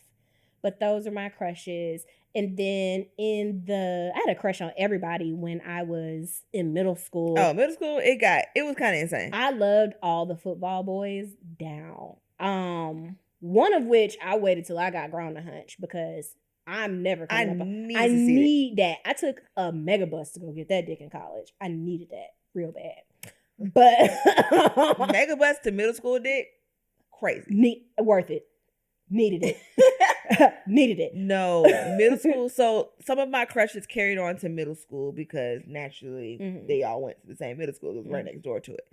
And the AJ crush came back around. And I told this on my first podcast. This the boy that got left in second grade. No. AJ was in the correct grade. He was still, but now he's a grade under me now. Oh, okay. Because I had skipped in first. And I was back in love with AJ. But there's so much lore in our neighborhood that, like, obviously everybody knows everybody. Everybody's grown up together. But my arch nemesis from summer camp. Remember I told the story about the girl when I fell down the slide and it was like nobody was around but the bitch I didn't like. But I was so desperate. I was like, bitch, I need to hold on to you because I think I'm about to die. Like, I don't fuck with you. But I don't. But help, right? Because she was like, ugh. And I was like, I get it. I would do the same to you. But human to human? But honestly, I need some help. 10-year-old to 10-year-old bitch, I just need you to do me a solid because I can't breathe. So, man, and she thought she was hot shit. I'm like, we're the same age. You're going to fourth. I'm about to be in middle school. So I'm better than you. But here's how she got me. Here's how she ate that one little thing. So you know what? This might have been 8th grade. No, I feel like it was 7th. Maybe she was in 5th, but I was 2 grades ahead of her, but with the same age. But she went with AJ. Yikes. She went with AJ. And I was just not pleased. Like, I was just generally not pleased with the whole situation, right? And I was like, fuck it. Like, I'm going to send AJ a crush gram. What's a crush gram? A crush gram, like a candy gram, but like they were sending crush sodas. So you send it to your crush. Okay. I did secret admirer, low stakes, but I was like, I'm gonna send a crush gram, but I'm gonna have my homegirl because I don't get to school that early, but I know my friend gets to school early, and so does he. So I'm gonna have her go ask if he likes me. So 50 cents had already been spent on the crush gram. I've already made my investment. The investment had been made. My money was gone. The cake been baked. And Georgette came back, and she was just like. He said he don't like you. Mind you, this was supposed to be my forever. We've been locked in since kindergarten. You gonna sit up here and say? And you told Georgette you didn't like me? You told Georgette you didn't like me. I talked to him recently. He's a club nigga in Houston now. I was so mean to the boys that I had crushes on that by the time I said I like them, they were like, "Are you sure?" Like, I would be like, I've liked you this whole time. And then they would just run down all the mean things I said and did. And they'd be like, remember when you walked past me last week and you pushed me into a locker? And I'm like, well, yes, that was flirting. Like, did you not get that? I had 8 stitches. So. And I don't know. All the boys I liked played sports and they liked to date like the cheerleaders and the dancers and shit like that. A lot of boys thought I was weird, which is true. And they thought I talked too much, which is also true. And they were just like, she's so mean. Like, they used to joke with me and shit because nobody could play the dozens how I played the dozens. I was Jonah niggas. I would light your ass up. And they thought that was hilarious. But once it was time to like really like a bitch, they were like, all right, big towel. All right, big dog, we'll see you next time. And I'm like, I like boys. I would like to kiss. Yeah. Like, my first kiss, I just kissed a boy. He was just kind of like, did you like me? And I'm like, yeah. I didn't start really knowing how to, like, talk to boys kindly until like the end of 8th grade, early 9th grade. Yeah, that's when I learned how to yeah. flirt too. Because we were like, my parents let me go do like this summer program because they knew I was moving. So they were like, you can get a couple more weeks with your friends before you Mhm. get completely uprooted. So that was fun. And that's when I really learned how to flirt. Because it was this boy whose name was like, was it Eddie? And he was like, obviously not black, but now all the other crushes, other than like the first one, they were all black. Everybody was black. I've never had a non-black crush. Jordan Kachukian, yes, I did. He was white. I remember you told me that. Yes. I remember him. Yes. I had a couple. I did like a white boy. His name was, because I feel like our listeners would look these people up. But I did say his whole name. you did, but I He honestly alright. can't nobody spell that shit. Right. But it was this boy named Jonathan, and he was white. But he honestly, like, he looked like he would be one of the kids on Cheaper by the Dozen. Like, that's how white this boy was, and he walked with his tippy toes. I don't know why, I just had a bad for him. And there was another white boy named Raymond who I had a bad for. And because one day I told this story on here, I remember, because I was like, one day I was like, I would lose 10 pounds. That's when you learn how to hate yourself. Like, I'm so fat, I'm gonna lose some. He's like, you have to lose weight, you're perfect. And at that point, I was like, girl who's gonna be okay. Really? Do you really believe that? So had it bad for him, but like years later, he did not accept my friend request on Facebook. So I'm just like, you hate me. Matter of fact, I'm gonna look him up right now. I think for me, with having crushes and like boys and stuff, my high school was not filled with boys. Like, it was mostly a girl high school because it was an art school. So it was only like 8 niggas in the school to begin with, and then like half of them were gay. So like, yeah. Only other boys I saw were on the bus. I think we've talked about this before. Boys, even now as an adult, who end up liking me because they accidentally spend more time with me and realize that I'm a nice person and that I'm not really like mean. You know, like, it's a couple of boys like in high school that like lived in my neighborhood or that like rode the bus with me that like with other boys would be like, she's so mean, like she's such a bitch. They'd be like, oh, come on, she's nice. You just gotta talk to her. And then also boys didn't want to talk to me because of how my dad behaved. So like the juice just wasn't worth the squeeze. Like, once it got around like the subdivisions that my daddy was pushing boys off the porch when they would ring the doorbell, the boys were just kind of like, you know what?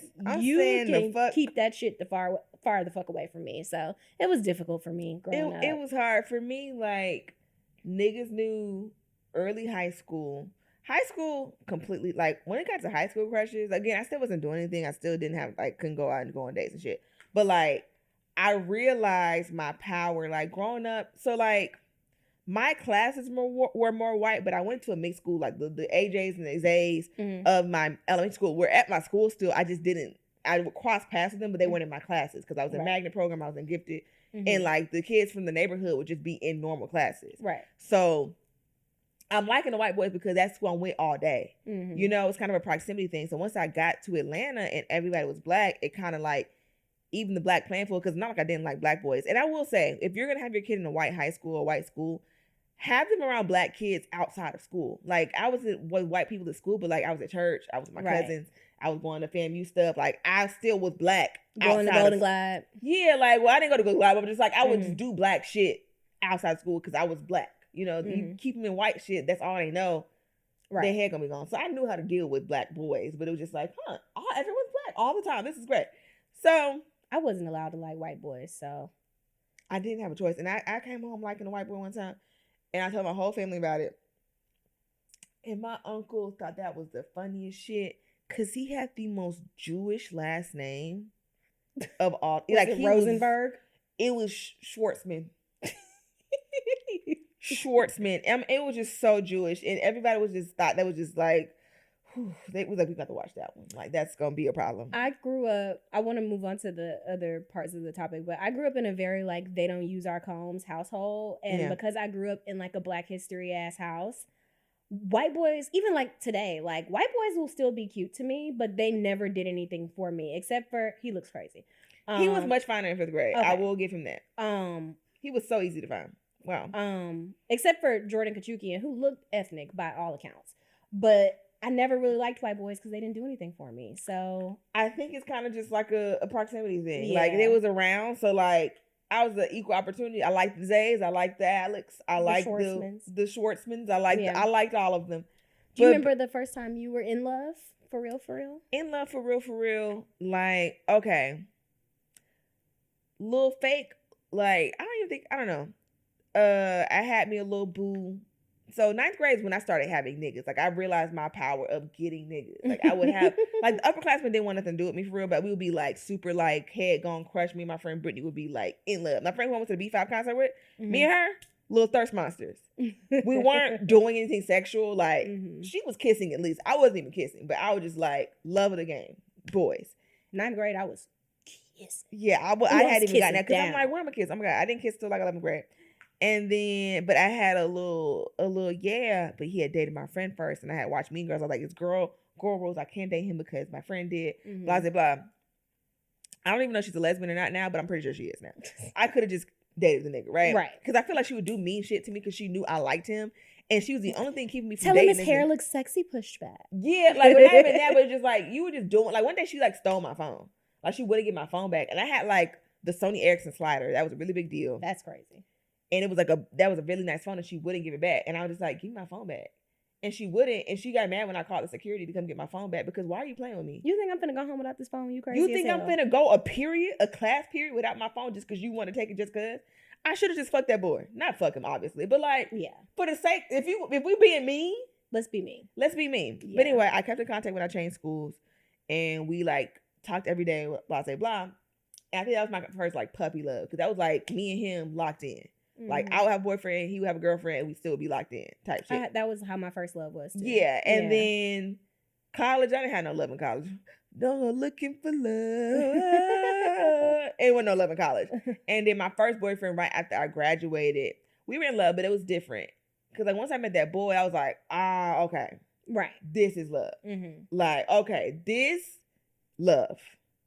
Everything else was cute. This was like, okay, cool. This is love, and that's where I feel. But, like, so I would say that high school little puppy love, but we didn't really verbalize that though. We weren't like I love you, but it was kind of we just locked in. I think my first love was never my boyfriend for real. We always like same. We never went out. We're seeing like other people, and you know, no matter what kind of dad you have, you are attracted to boys who act like your dad when you're young. You just are. And he didn't act like my dad in any of the negative ways, but he was so funny. And my dad is hilarious. Like, he can make anybody laugh to the point where, like, you will be mad at him and you'll be listening to him talk and you'll be like, God made you funny to keep you from getting your ass beat. Like, that is why you can tell a joke this way. So, like, we would always, like, skip class together and hang out. We used to have this big costume closet. We used to go in there and take naps during the school day, shit like that. When we would go... What? No, we didn't go to. I told you I was. Yeah, I know, but I just wanted to reenact that fuck Master Flag. But no, it wasn't like that. When we got older, he did start eating my coochie because period. But when we were younger, like we used to skip class and hang out together. When I ran away from home, he was actually who came and got me in the dead of winter in that snowstorm to come pick me up. Like even today, like first of all, it's so crazy. I used to like him so much. He used to like me. And it used to be just like the talk of like, you know, the theater and the show choir and all these things because that's all we had at school. And this girl, I'll never forget, bitches be so treacherous. She's like, he's so terrible and you shouldn't talk to him and he's just not a good person. Then another girl liked him and that was his girlfriend and she convinced them to break up. Child, they are married and they have 2 kids today. And I don't even have no feelings. I've been stopped having feelings for him when we were younger. But it's so crazy how, like, girls be moving. Like, when I found out...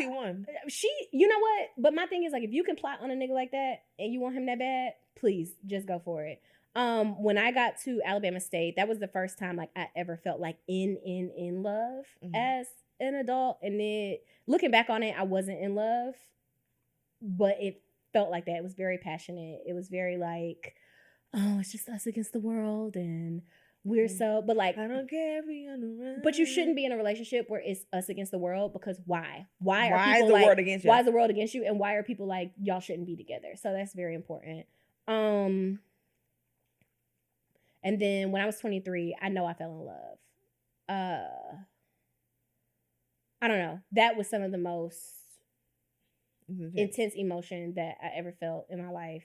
But of course, like, you know, the situation there, like, it just wasn't something we don't have to get into it. So how do you act and change when you're in love? So the thing about it is, my persona is that like I hate men as an institution. I'm very vocal about that. That I don't enjoy men as people. But you've seen me in love before. You've seen me be in relationships before. I'm very cook and clean and wash everything and very accommodating. And I was thinking about you and did you want this, or I did this for you, or I know I haven't made your favorite meal in a long time, or let's go here because I remember you said you wanted to go here and all of that. I lay myself very bare for my partners, which I'm working on not doing that because it is exhausting. But I'm very like overly attentive when I'm in love. And then I'm also, my temper is worse, I think, when I'm in love because like I'm so dedicated to this. If you play with me, like I'm gonna lose it. Like, so at any point where I feel like I'm being played with, I won't say I have a hair trigger temper, but I'm very much like, you fucking watch it because now I'm invested. Like now my feelings are for real in it. And I feel like, especially dating men, it's different with women, dating women, but dating men, I'm like, if I've told you all my fucking secrets and I've let you in on all these different parts of everything that I've been through or whatever the case may be, or even if I let you in my personal life, you done met my family, you meet my little brother and you play with me, it's up. Like, I don't play like that. Yeah. So, like, I'll find myself just being like, welcome to death row. Like, don't. Welcome to the jungle. Yes, so that's how I am when I'm in love. And then I think I also make a lot of excuses for people when I'm in love. I make that in general, even if you're not in love. Yikes. You want to relax? You want to relax on me? I did whack you. You whacked me. It was a whack. I didn't deserve that. You whacked. You got whacked. Sorry. Anyway, goddamn. Because redacted? Fine. Wait. Yeah, that's fine. Fair. I earned that. But when I'm in love, it's worse. I make a lot of excuses for people because once people start telling me their lore and their relationship with their parents or their siblings or their past relationships, they will transgress me and I'll be like, oh, it's because of when he was 3. When he was in the 3rd grade, his dad left him at the Greyhound station. And it's just like, no, that person should not treat you like that. He did that because he wanted to, not because he did it because he wanted to. So I think that I'm working on that too. Like, giving grace and accepting bullshit are two different things. I can give you grace and still break up with you. I can give you grace and still distance myself because I don't need to give anybody grace at the expense of myself. So that's like a whole thing while we talk to my therapist about. For me, when I'm in love, like, I think, because I kind of just be going through life just like, that's kind of my whole vibe. It's like, I made it another day. Okay, let's just see what today brings. But like when I'm in love, it's like I don't know. I noticed like when I was with the first, I mean, you've never met this young man, but who we talking about? My ex from like 2016, 17. Okay, yeah, go on. Yeah. That was interesting. I think that really, I get very mature. Like, it matured me a lot. I think I really, really needed that, especially coming out of school. Like, I didn't drive in school. I didn't like have a job in school. So I had like a job, I had a car, I had a man. So that really made me like, I have to do this, I have to do this. I grew up so much in that relationship. So it was interesting to see how it was when like, okay, this is finally a person that would deserve for me to be nice to them. So like I'm being actually like intentionally nice. And I was very, very intentional with gift giving. I'm really good at giving gifts to men, honestly. Like, you should be ashamed of yourself.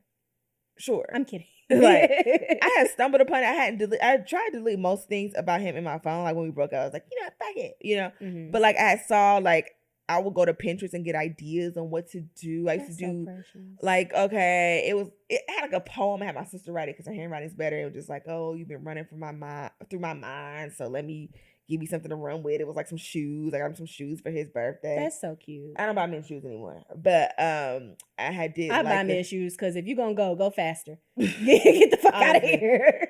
And I had made him like a scratch off. Like I looked up on Pinterest how to make a scratch off. Made it. That's and so did like a scratch off for his birthday one year. Like I would go all out and be creative and like I wanted to see how happy you are. I wanted to experience different. And I'm like, I ain't cooking, but like just do different stuff and just boom. And then when I met that boy, It's so funny when I call him by his name, people are like, why are you not calling him that boy? Right. And it's very funny. So I guess I'll just call him that boy so no one gets upset. But when I met that boy, it kind of was the same thing. And it just was like, I don't really act different around Dwayne. I think me and Dwayne are past the honeymoon stage. So like, it's kind of like we're like parents now. Like I've never seen my parents be like, we're not anymore. We're just like, we're both at work.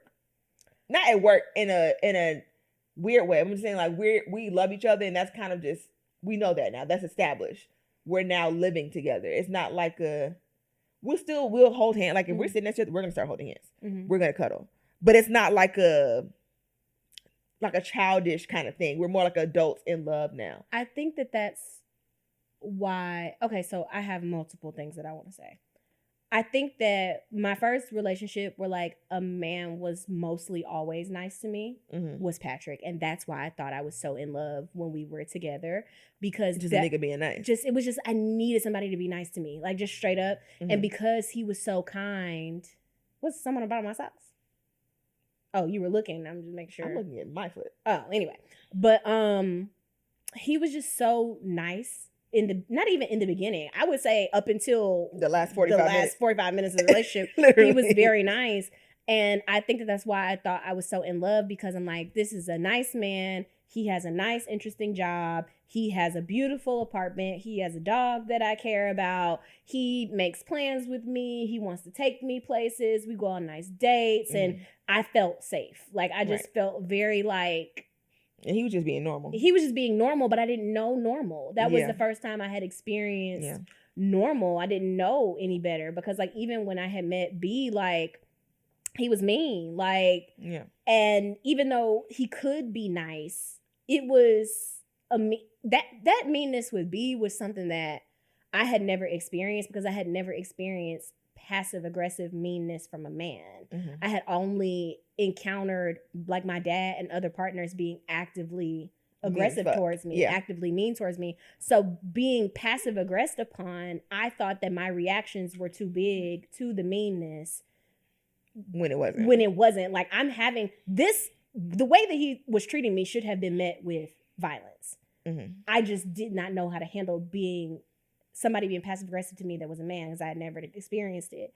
But when I had been with Patrick, we talked about things when we were upset. Like we talked things out. So I was just so in love. My man, getting up, making. When I met Talley. Oh my God, please stop telling me. The day I met Talley, we were at Comedy Hype. She had a big puff. What was that, white t-shirt? It was like a tight babyish tee. Titties, crazy. Big, giant. Just the titties was just insane. Like, the titties and the puff were head to head on who's bigger. And she brought that nigga up at least 8 times in the 45 minutes that I met her the first time. Like, my man. I'm still very my man. You are.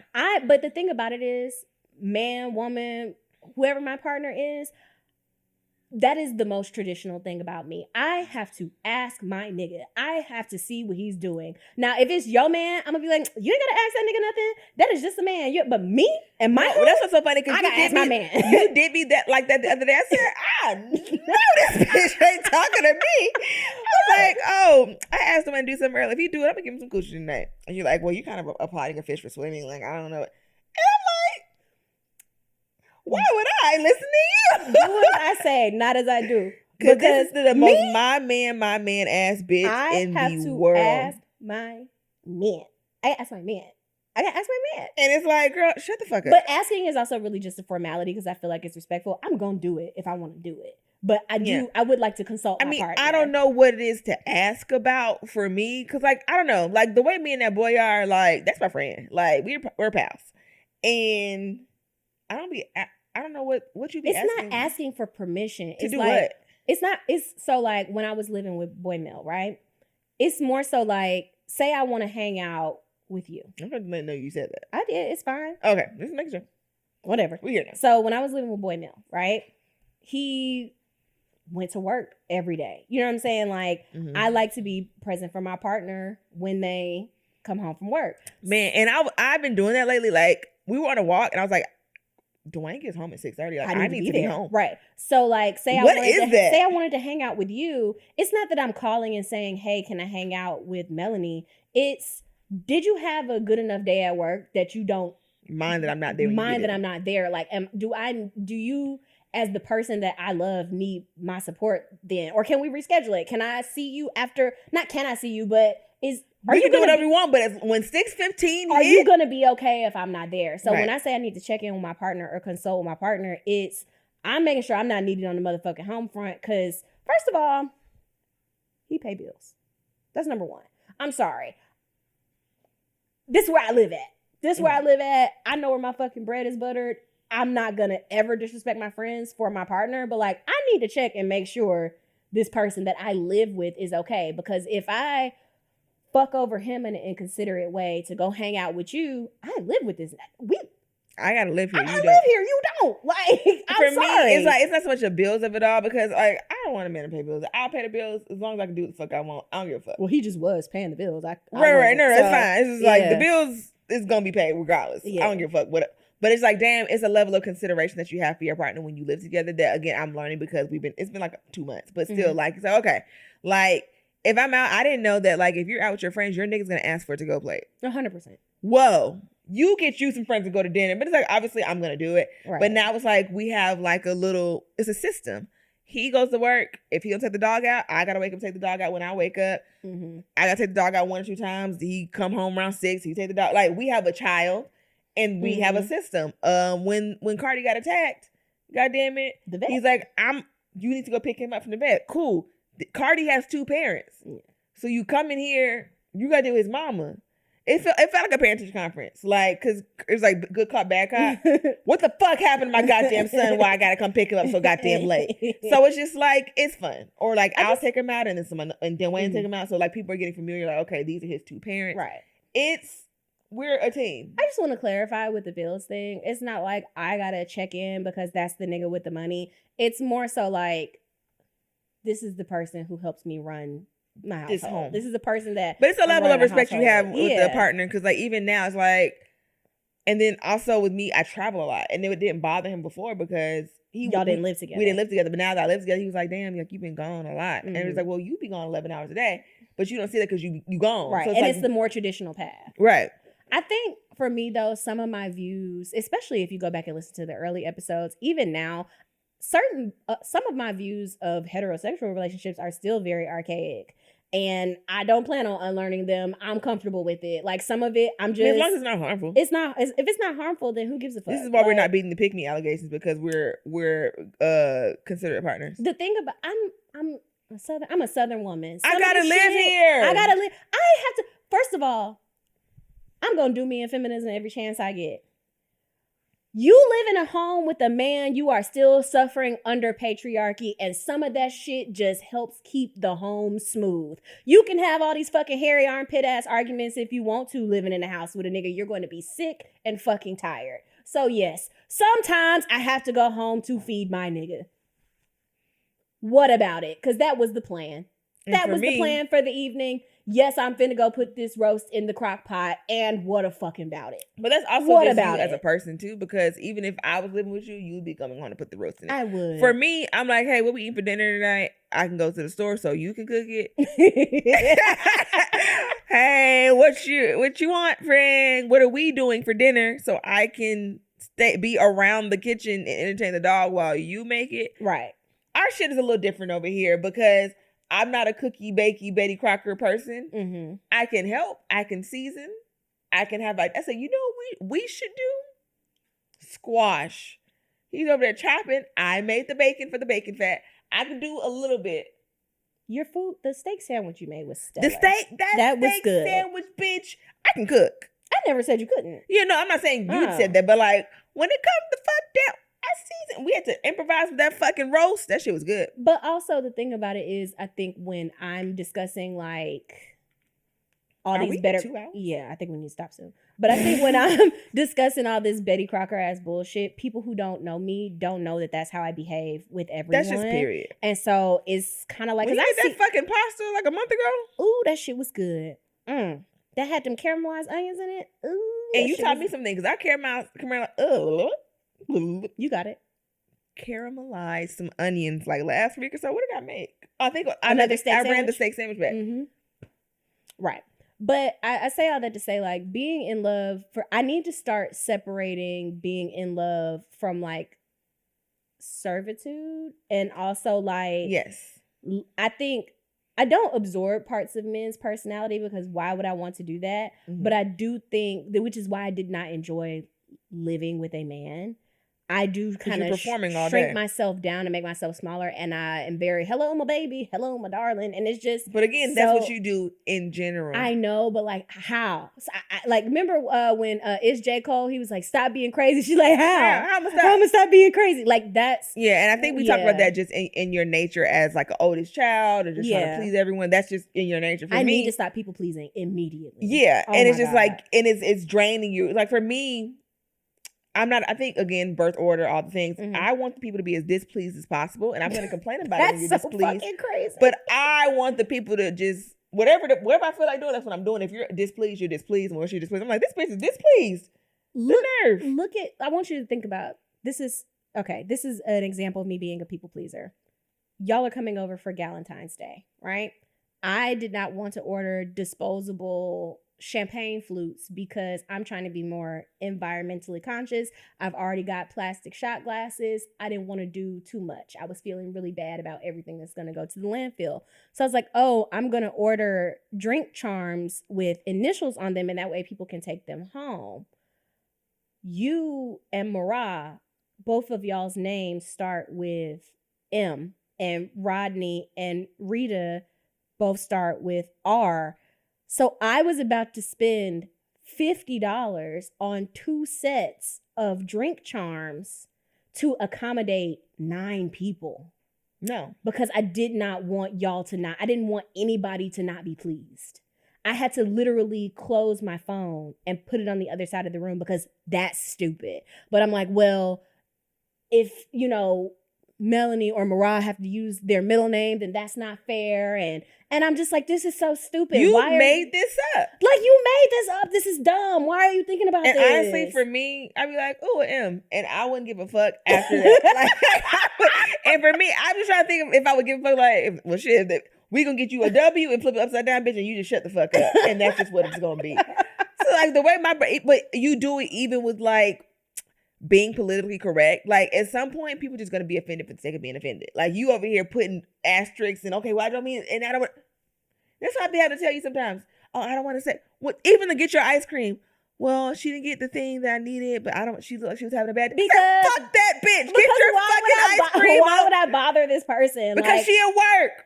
So It is her job to get you the correct order. I'm not gonna keep being yelled at about this. I'm working on it. But that was just an analogy. I'm working on it. I'm working because you see, I did not purchase the drink charms. I said these people are grown-ups. They should know which glass belongs to them. They should be responsible for their own glass. That's what the adult world is. They don't need drink charms. So I still have my $50. Period. Okay, let's Yes. get through this because there was some interesting stuff on here. Okay. Unless you just wanted Ideal to Valentine's Day, and we'll just be done. You said what? Ideal Valentine's Day. Ideal Valentine's Day. Boom. I'm ready. I want to go. Okay, I have 2 ideal Valentine's Day. I'm going to do them both really fast. I love the Alila Maria Resort in Encinitas, California. That shit is beautiful. It is the only hotel I've ever been to that just looks like a mansion. It just looks like somebody's big ass house. And it's cliffside. It overlooks the water. It is the most gorgeous thing I've seen. The restaurant there has this like crispy fish, and somehow they cook the bottom of the fish where the skin, it tastes like potato chips. It's delicious. I don't know how they did that. I want to spend like a week at the Alila Maria. I want the balcony with the fire pit. Mm-hmm. It's the sexiest hotel I've ever been to in my life. That's It lovely. makes you want to hunch. It just, and it don't even be nobody sexy there. It's not even like, it's like a those like resorts and shit where it's like, this is for adults. This is for fucking. It's not even that. It's just a sexy place. It's like a stone's throw from the downtown like area where you walk and go to all these restaurants. And because it's California, they have really good Mexican food and they have dancing. It's just so nice. I would love to spend a week there. That's now, cute. my other ideal Valentine's Day is at a resort that does not exist anymore, so it probably won't be happening. The fucking W in Vieques, Puerto Rico. Mm-hmm. That shit was so beautiful. First of all, I went with my mom. which I should not have done that. And I don't think she knew what it was until we got there. Like, it's where you fuck. That is a fucky resort. So you fly into San Juan, and then you got to take, I said this before, you got to take a cab from San Juan to Fajardo, which is just Puerto Rican Decatur. And then from Fajardo, you got to catch a ferry. There's 2 islands, Vieques and Culebra, and you got to take a ferry to Vieques, right? But the resort got destroyed in a hurricane, so it is no more. It's no longer. Yeah. That shit was so pretty. You get to the room, they got eucalyptus hanging from the shower. It's got its own separate clawfoot tub in the suite that we were staying in. First of all, they just, you know how they set out the toiletries and shit? They set out condoms. We had to call and be like, y'all do not have to refresh the condoms. We're going to leave these here for y'all. It's just me and my mom. Like, but it was very fucky honeymoony. Resort condoms is absolutely insane. Left condoms. And they were inclusive. They had 2 Trojans and then they had a regular. Very inclusive. Love that for them. But the views were insane. This was also kind of like overlooking the water. They had a private adults only beach. I did see some people fucking out there. Fun. That was nice. Next day I saw a wedding. I'm like, these people don't even know that people were fucking right here last night. It was crazy. You know, after watching Montoya in that video, white people fuck different. And it's just like, I don't never need shout out to that queen though. Shout out to that queen. She still got her nigga. And she still got her nigga back. And you know, that is my brand. That is my whole brand. Yes. And not for nothing, Miss Mamas was riding that dick. She was. She got freshly off that dick and fought for her family back and got it. That's the exact. First of all, no notes. No notes. But I don't know if I would have stopped. Montoya could have waited a couple Montoya could have waited. But Montoya would have came in that room and then... If Montoya had gotten in that room, he would have made that man touch ceiling and flow. Yeah. He would have been... I think that's why she got up, because she could You know your hear nigga him. crazy. She could hear him. The way that nigga ran on that beach, like, he's an Olympian. He might... And he's a crash out. He might have killed somebody. He's in the wrong field. I don't know what he does for work, but I know it ain't that. But it needs to change. You need to take your ass to Paris next time they there. And get... That boy was... No, he was running. My idea of Valentine's Day was New Orleans. I really wanted to go to New Orleans for Valentine's Day. Mm-hmm. It didn't work out because just like he had to work and shit. And I was like, it's a Friday. It'd be weird. Mm-hmm. But I would love to go to New Orleans, just eat and walk and eat and walk and just look and walk and eat and just eat. And then like hunch. Yeah. I haven't been very hunchy lately. I think it's because my coochie's being weird. But I think I've forgotten how to. Yeah, like I'm not even sure I know how to do it anymore. Oh, fuck you. But yeah, let's wrap it up. Yeah. Let's get up out of here. Thank you guys for this. Y'all got a long episode. Y'all did. This is a long. We did it. We're kind of like too comfortable, so we're just sitting. Yeah, this is very cozy. I know this. We have a new church home. Yeah. We're not going to show you our new producer, but he's here. He's wonderful. Yeah. Yes. We're new, so we've been made anew. And like, comment, subscribe. We're getting back into the Patreon. We're getting back. I posted. I will go check the comments in a second. Yeah. Love you guys. Bye. Bye.